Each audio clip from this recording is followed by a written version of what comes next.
کثیرا۔ معزز سامعین کرام، نوجوانان اسلام اور بزرگان دین، میں نے آپ حضرات کے سامنے قرآن پاک کی ایک چھوٹی سی آیت اور ایک چھوٹی سی حدیث مبارکہ پڑھی ہے جس میں شراب کا ذکر ہے۔ معزز سامعین کرام، شراب ایک ایسا مہلک اور ہلاک کرنے والی چیز ہے جو انسان کی جسمانی خرابی کے ساتھ ساتھ ایمانی اور روحانی بے شمار خرابیاں اس کے اندر پائی جاتی ہیں۔ لیکن افسوس کہ آج ہماری نئی نسلیں، ہمارے معاشرے میں یہ بیماری بہت ہی تیزی سے بڑھ رہی ہیں۔ آج ہمارے معاشرے کو ہلاک و برباد کر کے رکھ دیا ہے یہ نشے کی عادت۔ جوان ہو، بوڑھا ہو، اور آج کے دور میں نئی عمر کے 9-10 سال کے لڑکے بھی اس نشے میں اس قدر چور ہو چکے ہیں کہ میرے دوستو اپنی زندگی کو ابھی سے تباہ و برباد کر رہے ہیں۔ شراب حرام ہے، ایک گندگی چیز ہے۔ قرآن نے اس کو رجس کہا ہے کہ شراب حرام ہے، گندگی ہے، جس طرح کی اور دوسری چیزیں گندگی ہے۔ میرے دوستو ہمیں غور کرنا ہوگا، ہمیں آپس میں مل کر مشورہ کرنا ہوگا کہ آج اپنی نئی نسل کو اس بری بیماری سے، اس نشے کی عادت سے کس طرح باز رکھا جائے جنہوں نے ہماری نسل کو تباہ و برباد کر دیا ہے۔ قرآن پاک کی جو آیت کریمہ میں نے آپ حضرات کے سامنے پڑھی ہے، یسألونک عن الخمر، آپ حضرات کو معلوم ہے کہ جس دور میں رسول اللہ صلی اللہ علیہ وسلم بعثت ہوئے وہ دور جہالت کا دور تھا، ہر طرح کی برائیاں عروج پر تھا۔ ان برائیوں میں سے ایک برائی شراب خوری تھا، شراب نوشی تھا، شراب پینے کی بیماری۔ اس قوم کی اس قدر اس میں عادت ہو چکی تھی کہ برسوں برساں کی شراب رکھا کرتے تھے اور اس پر فخر کیا کرتے تھے کہ میرے پاس کئی برس کا شراب ہے۔ وہ شراب پیتے، شراب کی مجلسیں لگتی، خوب عیاشیاں کرتے، ناچ گانے کرتے، اپنے اوپر فخریہ کلمات پڑھتے۔ اسلام آیا، رسول اللہ صلی اللہ علیہ وسلم نے نبوت کا اعلان کیا، لیکن آتے ہی اس شراب کی عادت سے لوگوں کو منع نہیں کیا، کیونکہ آپ حضرات کو معلوم ہے کہ جس چیز کی انسان کو عادت لگ جائے، لت لگ جائے، ایک بار کی وہ نشہ نہیں چھوڑتی، وہ عادت نہیں چھوڑتی، بلکہ وہ کس طرح اس عادت سے چھڑایا جائے، انسان کو باز رکھا جائے، حکمت سے اس پر عمل کرنا پڑتا ہے۔ تو میرے دوستو، سب سے بڑا حکیم جو اللہ تبارک و تعالیٰ ہے، اللہ تعالیٰ کو یہ بات کا علم تھا کہ کس طرح لوگوں کو اس بری عادت سے دور کیا جائے، اس بری عادت سے باز رکھا جائے۔ اس کے لیے اللہ تبارک و تعالیٰ نے تدریجاً 3 مرتبہ حکم فرما کر تب شراب کو حرام قرار دیا۔ جب آپ صلی اللہ علیہ وسلم نے نبوت کا اعلان کیا، مکہ میں 13 سال رہے۔ ابتدائی اسلام میں زمانہ جاہلیت کے بہت سارے رواج سے منع نہیں کیا گیا، اسی طرح شراب سے بھی روکا نہیں گیا تھا، لیکن جب آپ صلی اللہ علیہ وسلم ہجرت کر کے مدینہ منورہ تشریف لائے تو جس طرح مکہ کے لوگ شراب کے عادی تھے، شراب ان کی بھٹیوں میں پڑ رہی تھی، اس طرح مدینہ میں بھی لوگ شراب پیتے تھے۔ لیکن اللہ تبارک و تعالیٰ نے کچھ لوگوں کو فطرتاً اس سے دور رکھا تھا۔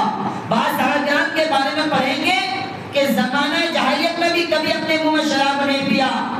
ان میں سے بعض صحابہ کرام کو احساس ہوا کہ شراب ایک گندی چیز ہے، شراب سے انسان کے جسمانی نقصانات بھی ہیں اور آپس میں معاشرے بھی نقصانات بڑے وجود میں آ رہے ہیں، اس کے بارے میں کیا حل نکالا جائے؟ اس لیے حضرت فاروق اور چند صحابہ کرام رسول اللہ صلی اللہ علیہ وسلم کے پاس تشریف لائے کہ شراب کے بارے میں آپ کا کیا حکم ہے؟ تو میرے دوستوں کبھی آیت نازل ہوئی یسألونک عن الخمر، کہ لوگ آپ سے شراب کا حکم پوچھتے ہیں کہ شراب کا حکم کیا ہے۔ لیکن میرے دوستوں جیسا کہ میں نے کہا، انسان کو جس چیز کی عادت لگ جائے ایک بار بھی اس سے اس کو چھڑا نہیں سکتے۔ ہو سکتا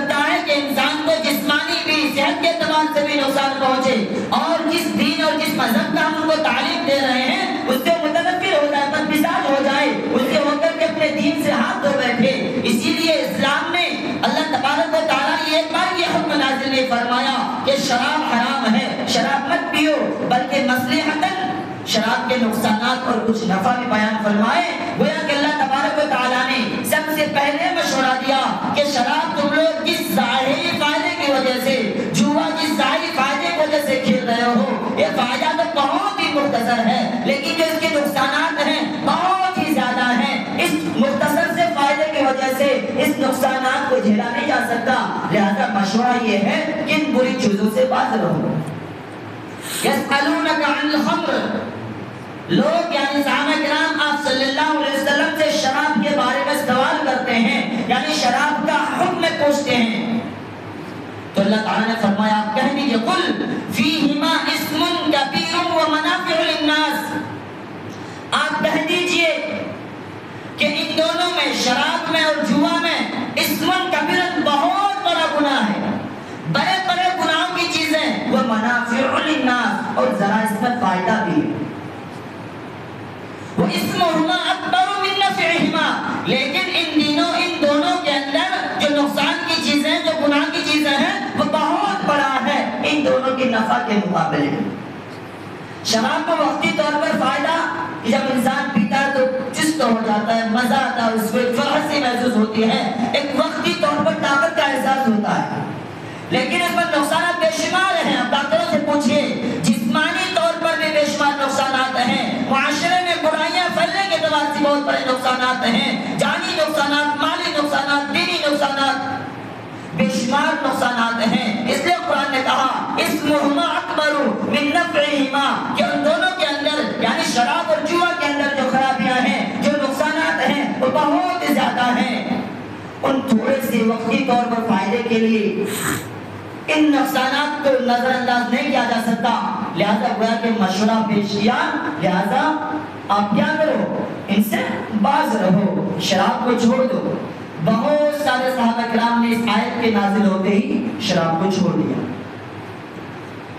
اور آپ صلی اللہ علیہ وسلم نے فرمایا ام الخبائث، ام الفواحش، کہ تمام برائیوں کا جڑ کیا ہے؟ شراب ہے، تمام بے حیائیوں کا جڑ کیا ہے؟ شراب ہے، کیونکہ اللہ تعالیٰ نے انسان پر بے شمار نعمتیں نازل فرمائی ہیں، جتنی بھی چیزیں ہیں تمام چیزیں اللہ کی نعمت ہیں، لیکن میرے دوستو انسان کو دوسری مخلوقات کے مقابلے میں جو ممتاز کرنے والی چیز ہے، جو الگ کرنے والی چیز ہے، جو عزت و شرف سے نوازنے والی چیز ہے، وہ ہے کیا؟ عقل۔ کیا ہے؟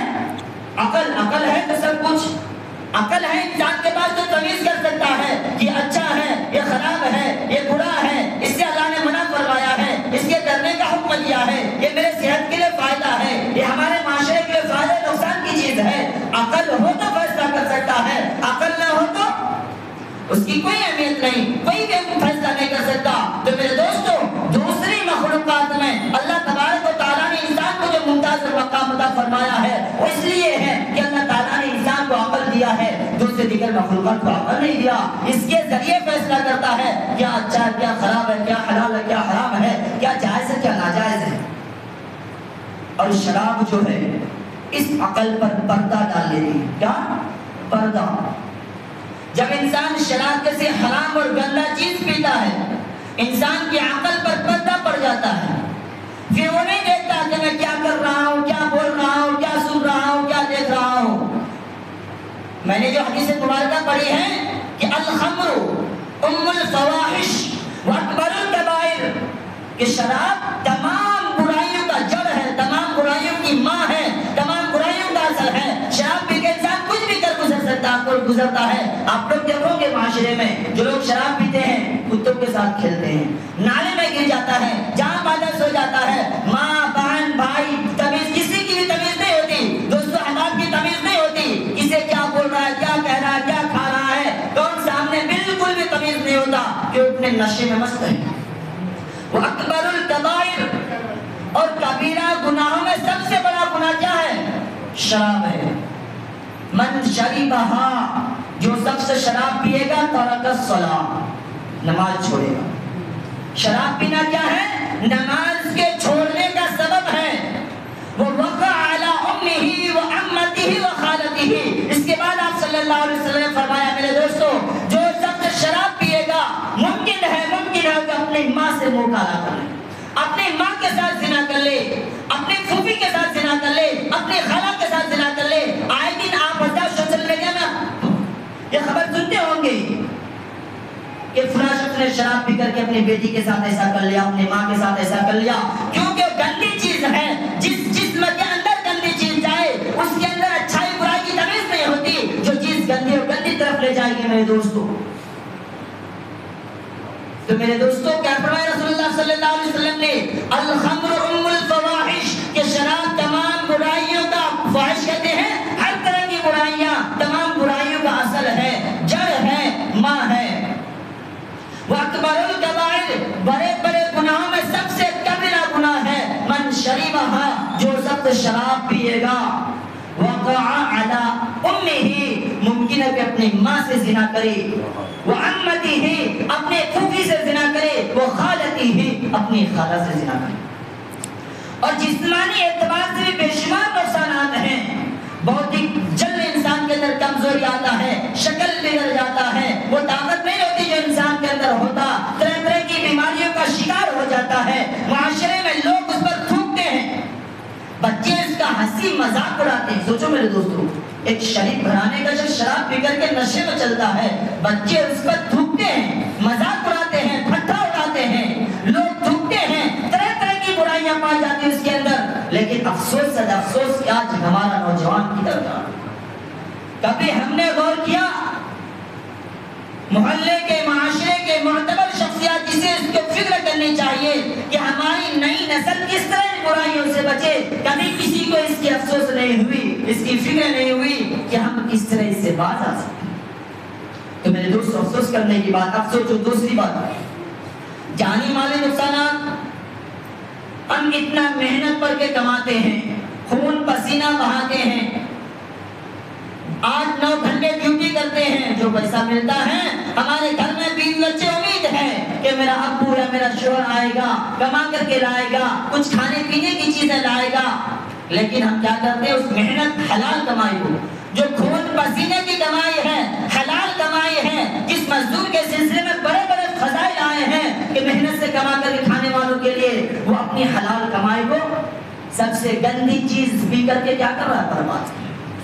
اس قدر افسوس کسی سے ہے۔ قرآن نے رجس سے کہا ہے، گندگی کھانا بھی پسند کرے گا، گندگی جسے ہم اپنے پیٹ سے نکالتے ہیں، یا چوہے کا گوشت جو گندگی کھانا پسند کرے گا، ہرگز نہیں، وہ بھی ویسا ہی گندگی ہے، صرف شکل الگ ہے۔ قرآن نے کہا ہے رجس من عمل الشیطان، یہ میرا قول یا کسی عالم کسی بزرگ کا قول نہیں ہے، اللہ تبارک و تعالیٰ نے فرمایا ہے رجس، کہ قرآن یہ شراب، نعوذ باللہ، شراب کیا ہے؟ گندگی ہے، من عمل الشیطان، شیطان کا کام ہے، انسان کا کام ہو ہی نہیں سکتا۔ شیطان چاہتا ہی ہے کہ انسان ہدایت پر نہ رہے، صحیح راستے پر نہ رہے، ایک اپنے اللہ کی مان کر نہ چلے، نبی کے طریقے پر نہ چلے۔ شیطان تو طرح طرح سے ہمارے اندر برائیاں، لڑائی جھگڑے کرنا چاہتا ہے، اس میں سے ایک یہ ہے۔ تو میرے دوستو ہمیں غور کرنے کی کہ آج ہم اور ہماری نسلیں کس طرح اس برائی سے باز آئے، معاشرے کے اندر خرابیاں آتی ہیں، بگاڑ پیدا ہوتا ہے۔ جب اسلامی تعلیمات کو چھوڑ دیا جائے، اسلامی احکامات کو چھوڑ دیا جائے، تو طرح طرح کی برائیاں آئیں گی جس کا ہم سوچ بھی نہیں سکتے۔ تو میرے دوستو، شراب کے بارے میں سب سے پہلے قرآنی آیت جو نازل ہوئی، اللہ تبارک و تعالیٰ نے نازل فرمایا، وہ حکیمانہ انداز، فعل الحکیم لا یخلو عن الحکمہ، کہ حکیم جو حکم صادر کرتا ہے وہ حکمت سے خالی نہیں ہوتا۔ جیسا کہ میں نے کہا کہ وہ لوگ سال اور سال یہ شراب پیتے آ رہے تھے، ڈائریکٹ منع کرتے تھے تو ہو سکتا تھا وہ لوگ غصے میں آ کر کے کہتے کیا اسلام میں ڈائریکٹ منع کر دیا، یا پھر کچھ سے کچھ ہو سکتا تھا۔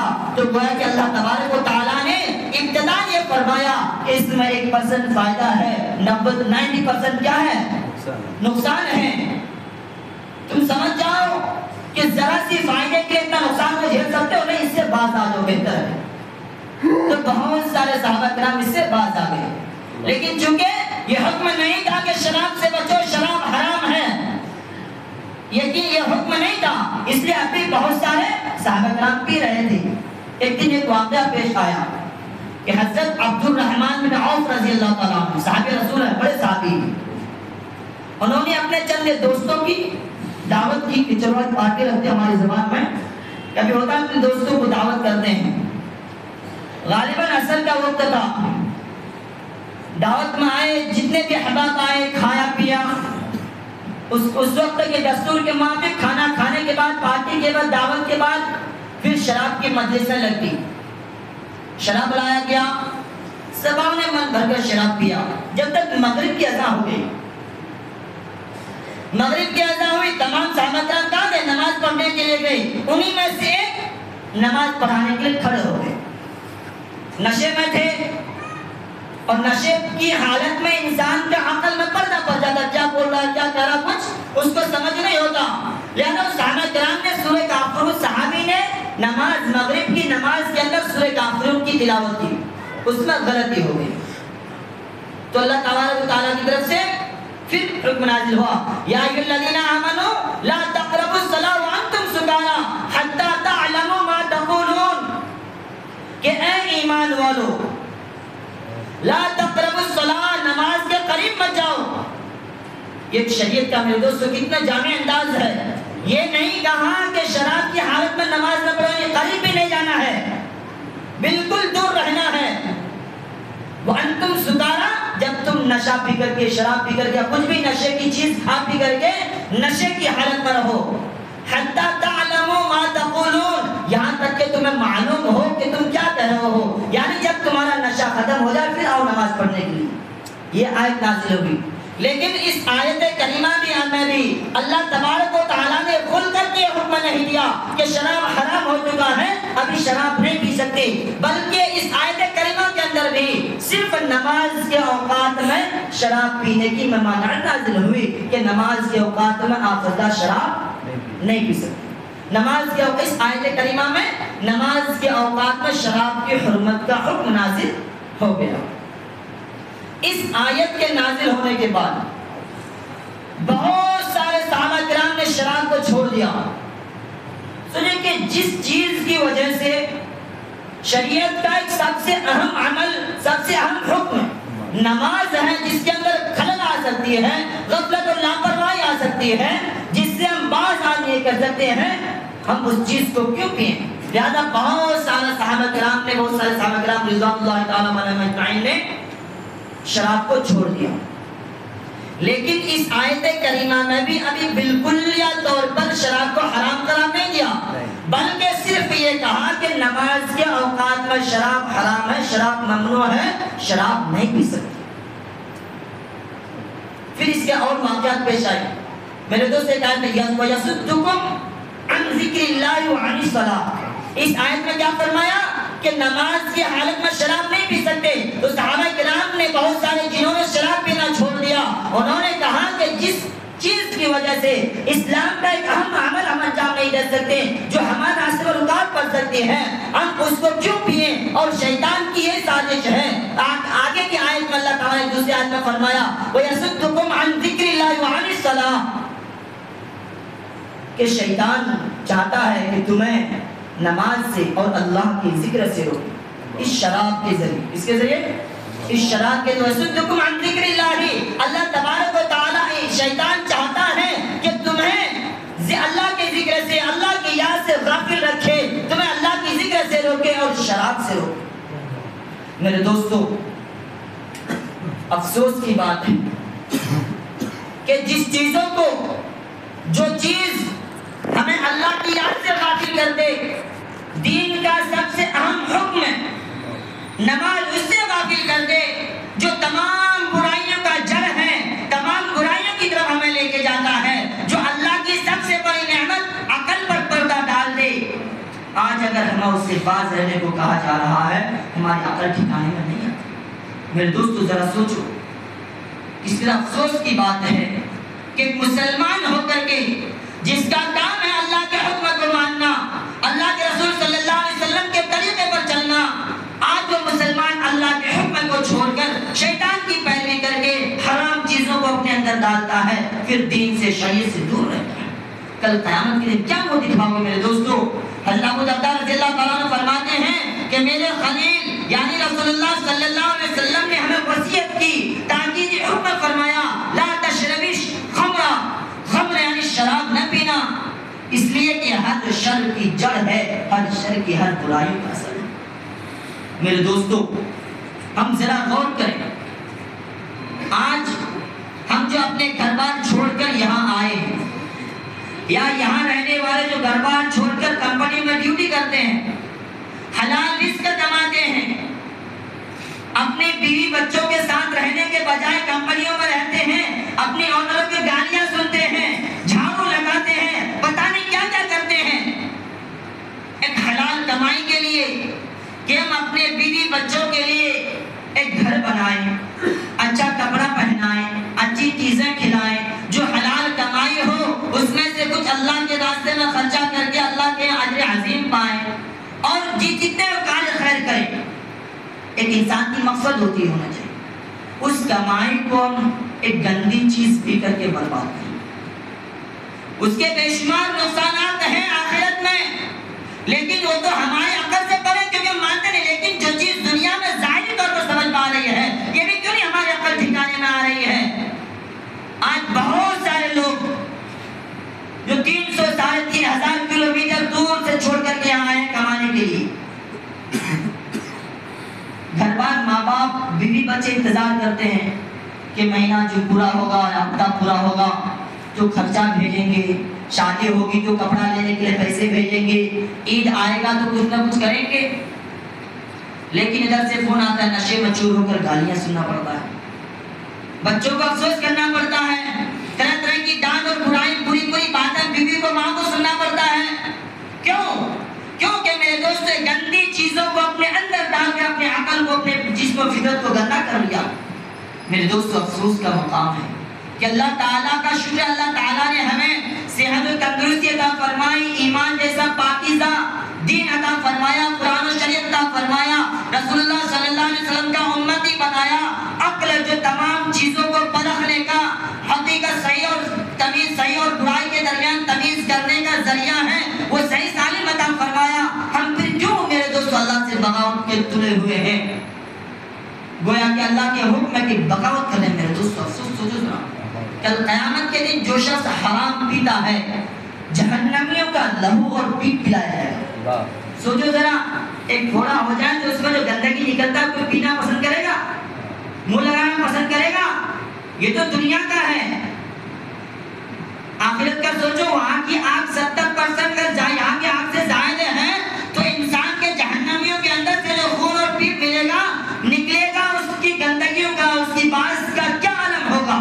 وہ پلایا جائے گا جس کو جو مست ہو کر شراب خانوں میں شراب کی بوتلیں ڈالتے ہیں۔ میرے دوست وہ تو یہ کہ کیا کیا سزائیں ملیں گی تصور نہیں کر سکتی۔ تو میرے دوستو اپنے آپ پر رحم کھاؤ، اپنے آپ پر، ہم پر نہیں، کس پر؟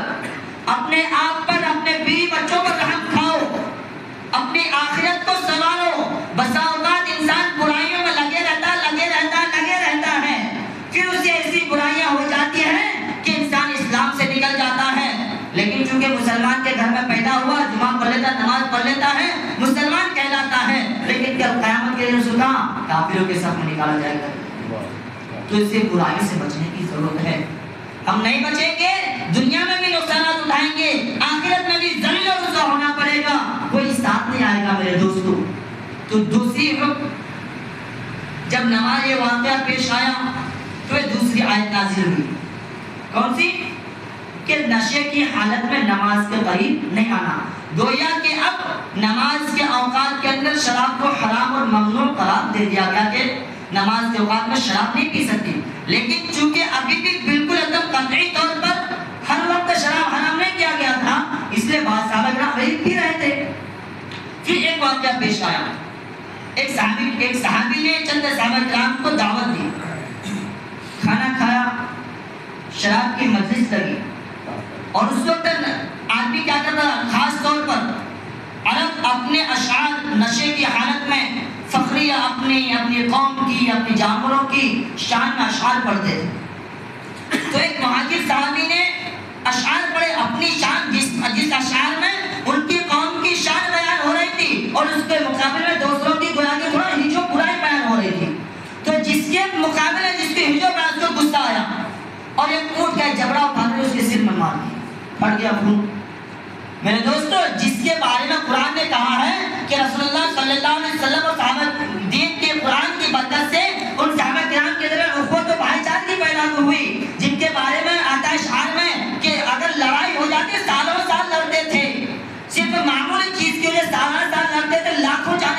کی تھی، ان صحابہ کرام کے درمیان اس دین اور ایمان کی برکت سے، قرآن کی برکت سے، رسول اللہ صلی اللہ علیہ وسلم کی تعلیمات کی برکت سے محبت اور قوت و بھائی چارگی پیدا ہوئی۔ لیکن پھر آج وہی فوٹ گویا کہ پیدا ہو رہا ہے کہ ایک نے اشعار پڑھے تو دوسرے اٹھا کر سر پہ مار دیا، خون بہنے لگا۔ وہ صحابی رسول اللہ صلی اللہ علیہ وسلم سے آ کر کے شکایت کی، پھر قرآن نازل ہوا۔ اللہ تعالیٰ نے اب قطعی طور پر شراب کو حرام قرار دے دیا کہ یا ایھا الذین آمنوا انما الخمر والمیسر والانصاب والازلام رجس من عمل الشیطان۔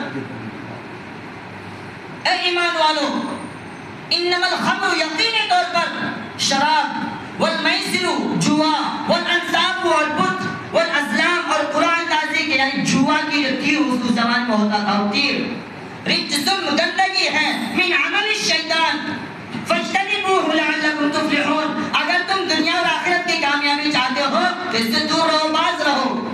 میرے دوست کئی چیزیں غور کرنے کی چیزیں، انصاب بت پرستی، شرک و بت پرستی سب سے بڑا ظلم ہے۔ ان الشرک لظلم عظیم، کہ شرک سب سے بڑا ظلم ہے۔ مشرک بغیر توبہ کے اگر مر جائے ایمان لائے بغیر تو جنت میں جا ہی نہیں سکتا۔